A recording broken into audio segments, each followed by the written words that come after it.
Live from downtown Detroit, Local 4 News at 5 starts now.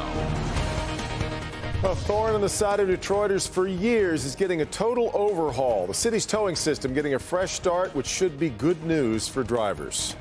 City towing system was full of corruption and left Detroiters with huge fees to get their cars back. But here's what's going to change. An automated system will now assign tows to 7 approved towing companies. Also, drivers will no longer have to pay for storage if their car was stolen. Jacqueline Francis live with more on this, and this has been a long time in coming, Jacqueline.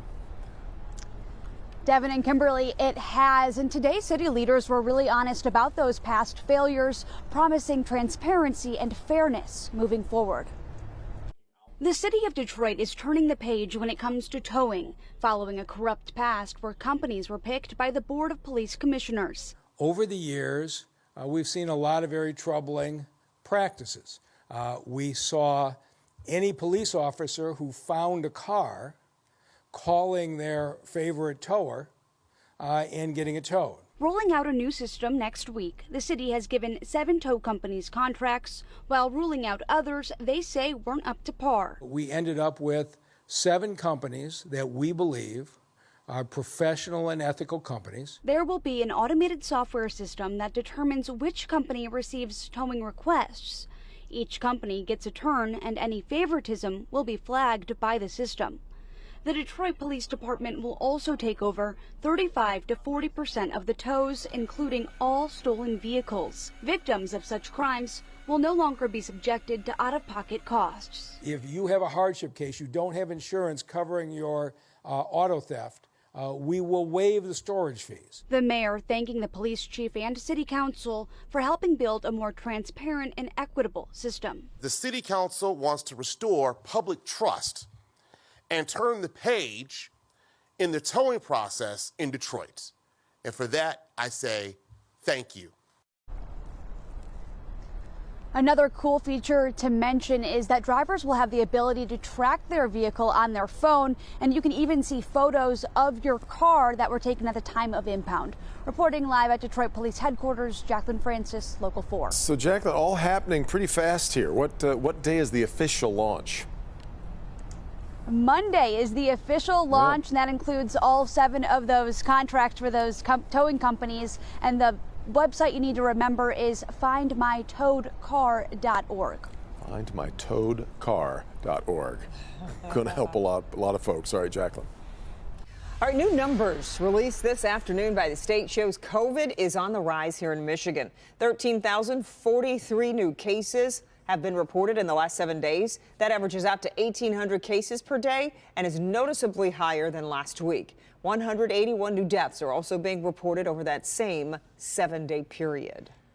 Also here at 5, tenants in a Waterford Township apartment complex say they've been living without heat for too long and something needs to be done. This is happening at the Waterford Square Apartments, and it's all because of a broken boiler. Victor Williams was there today working to get some answers.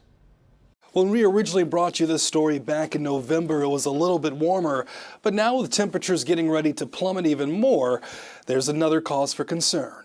And every time you call this, they say, oh yeah, we're working on that. We don't know exactly when it's going to be fixed. Just very upsetting. Devin Meyer says it's the same old song when trying to find answers on when he will be fixed at his Waterford Township apartment. When it was on the news before, they sent us a message that, oh yeah, we're getting it fixed, and blah, blah, blah, blah, blah, and then it's been weeks since then, and they still haven't fixed it. As we've showed you before, many families, including ones with multiple children, have had to use apartment-provided space heaters.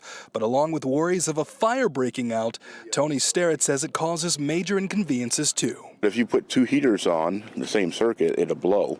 So that's not really a good solution. I could run 2 heaters and my TV, and it would flip the breaker. So I either have a choice of running heaters in 2 different rooms, or, and that's it, or I can run my TV and no heaters. Tony's not even living on the premises right now, even though he's paying rent because of the extreme discomfort. It's a big problem. I kind of wish the management had stayed a little bit more in touch with us. While Devin may not have any children of his own, he worries about his senior dog freezing while he's away. It's like we have to keep him warm, and we go to work all day, and It's just ridiculous. Sadly, others may be in a similar situation. They had a list of people that signed up for the heaters, and it was building 1, building 6, building 2, building 4, building 9.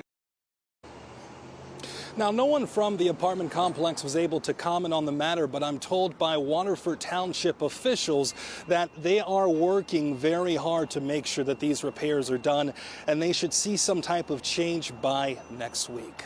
Victor Williams, Local 4. I know you'll Kimberly? continue to stay on it, Victor. We appreciate it. For the first time in almost a year, inflation cooled considerably and more than expected last month. That's according to a just-released consumer report. Should help cool off sky-high prices at the grocery store a bit. What about mortgage rates? Well, it turns out the answer is not quite so simple.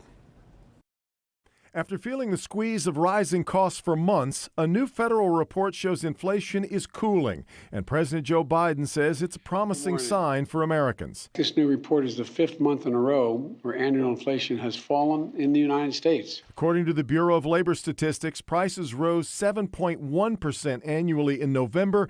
That's down from 7.7% in October. Month to month, prices rose by 0.1% last month compared to October's 0.4%. Make no mistake, prices are still too high.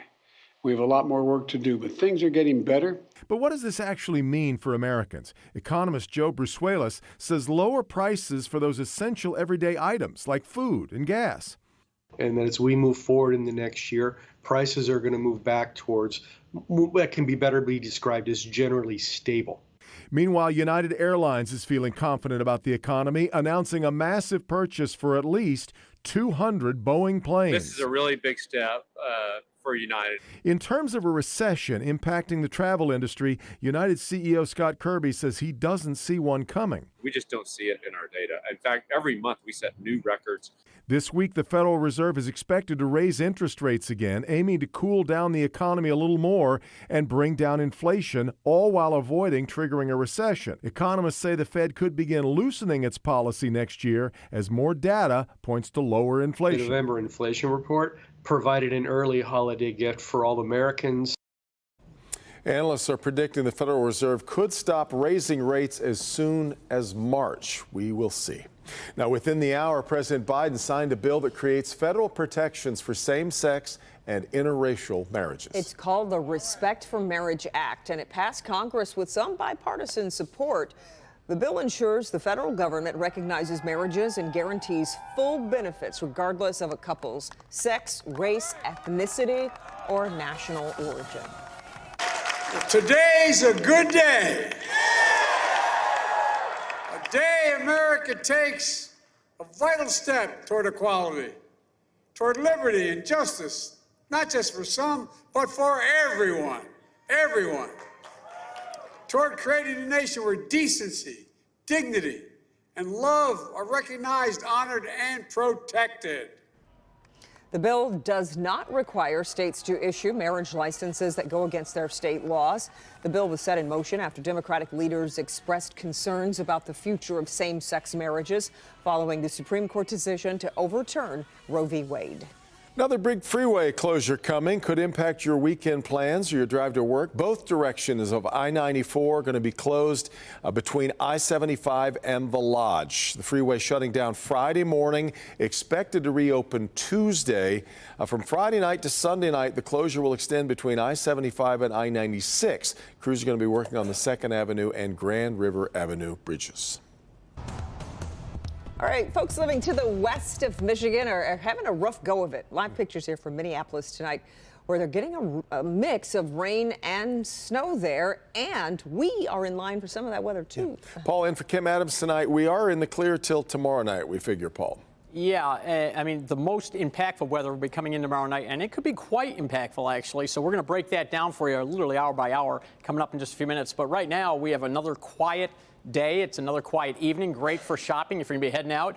Temperatures right now, pretty typical for this time of year, low to mid 30s across the area. We have an east wind blowing at many areas 5 to 10 miles per hour, a few spots a little bit higher than that. That east wind is bringing in some drier air as well, and that has thinned the clouds in some spots. But overall, though, we're just going to see a lot of clouds, some of them thin, some of them a little thicker, but they're not leaking. So a dry evening, temperatures kind of hanging here through the 30s, and perhaps by the end of the evening, probably in the low 30s. But again, we're watching Exact Track 40 radar, and where we are dry, you can see all that mess to the west. There is a lot of rain coming this way up from the south. You can see we just talked about in Minneapolis, there's that rain snow line right there. And back here, these are blizzard conditions. So again, this whole system is translating this way. So we're going to come back again in about 10 minutes or so, 5 minutes. We're going to talk about the exact timetable. But don't forget, the 4-1 weather app is something you are going to want to have, especially as we get into Wednesday night, into Thursday morning. It has real-time radar, which is a great tool, and Futurecast, which takes that radar and projects the rain ahead in time. Just go to the App Store, search under WDIV. It's free, guys.